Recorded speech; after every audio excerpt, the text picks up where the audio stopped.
Hey everyone, welcome back, and this is my review of Arpeggio of Blue Steel Episode 5 entitled Not Human.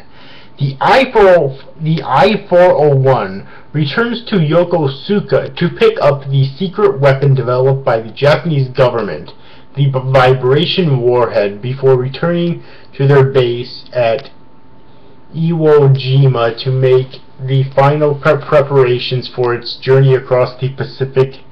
Meanwhile, Haruna awakens and meets Maki Osakabe, the child who rescued her. Pretending to be a human, Haruna keeps Maki company while Kirishima's core uses some of her nanomachines to make a spare body for her out of a teddy bear.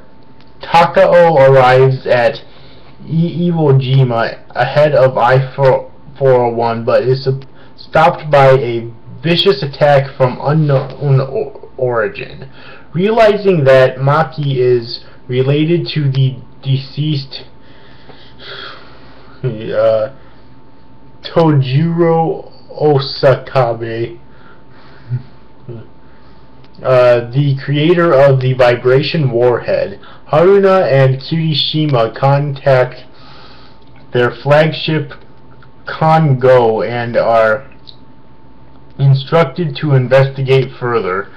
In the occasion, the two mental models are introduced to Tojiro by the maid, oddly enough, who is revealed to be alive but bedridden and basically on his deathbed in that sense.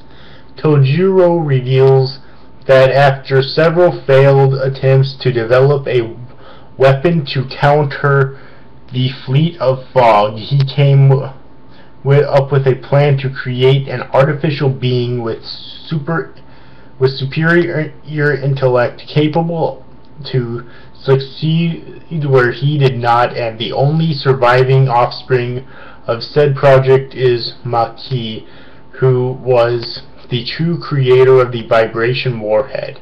To protect Maki from the government, Tojiro forged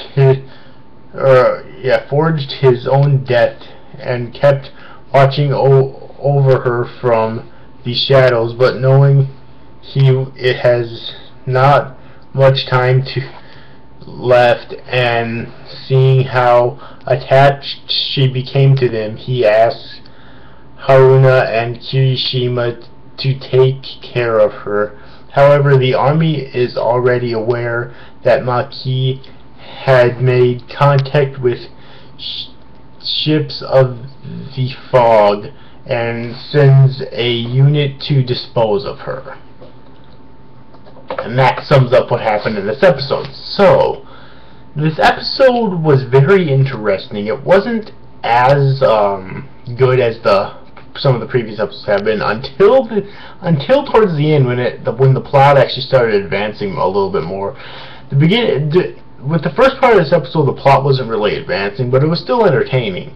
And later on, the plot definitely started to advance and it got a lot better. Probably my favorite thing about this episode, though, is that it dealt very little with the main characters. It actually it actually focused primarily on one of the antagonists, which you don't see a whole lot, and that's why I kind of liked it. And she actually started to develop, I think, a little bit as a character as well, which is something I wouldn't have expected from basically an artificial human. At least that's how I take these mental models to be, artificial humans. Alright, so that's definitely something that I really liked right there. So in terms of this episode in general, the animation is really good once again for the most part. Not the best in the series so far, but it's still really good. And yeah, I don't really have any major complaints, alright, except that even though it's entertaining at first, it does take like roughly half the episode for it to actually start to get to a point where the plot is progressing.